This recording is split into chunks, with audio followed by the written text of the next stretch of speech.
This is the Newsload. I guess we could just jump right into the hockey talk. You're a hockey coach. So I am a trainer on a U18 Junior Mustangs bench again this season.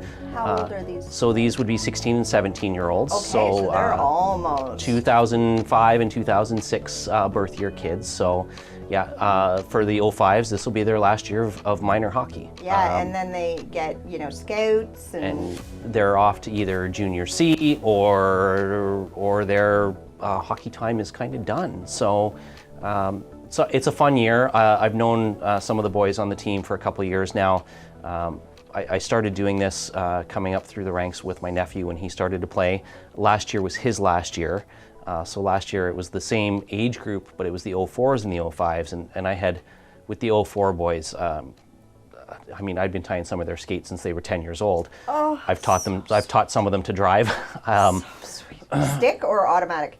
Oh, automatic. Believe me, it's enough work to try and get them to keep both hands on the wheel in the proper positions before their driver's test. I don't need to be teaching them how to drive stick. It's a fun time to be with them. They're really figuring out who they are, right? They're moving from that adolescent into young adulthood. They're starting to think about their futures, their career paths, post-secondary education, all of those things. So it's not just coaching in terms of a hockey game. It's in many ways it's about being a mentor for them, coaching them to be good people in general, to think about where life's taking them. There have been many car rides home from games where we've talked about college programs, where the job market's going, those kind of things that they're not always conversations they want to have with their parent. So being another adult that they can trust and ask those questions of and even bounce it off me as a second opinion, because maybe they've had that conversation with their parent and didn't necessarily agree with the answer, which, of course, what 17-year-old agrees with their parents, right? Yeah, not me, definitely not. But their goal is to obviously have them as a successful, leader in their family, for them to grow up to be men and have, marriage and children and 2.3 kids and a dog. That's sort of the expectation. To me, it's not about making them be a better hockey player. It's about making them be a better person. That's what I really have gotten out of this over the years. It's been great, and as I've progressed through, working with them when they're 11, 12 years old, 13 years old, 15, now 17,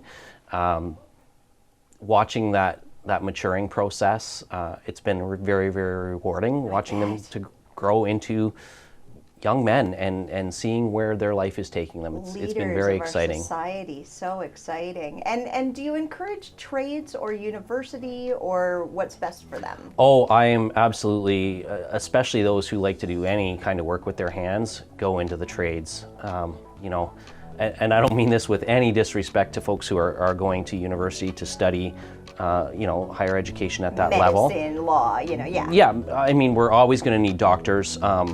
I might argue that we might not need any more lawyers, but we certainly need plumbers, electricians, carpenters. We need people who know how to pour concrete and lay asphalt and that kind of stuff. I absolutely am encouraging the trades. Weld.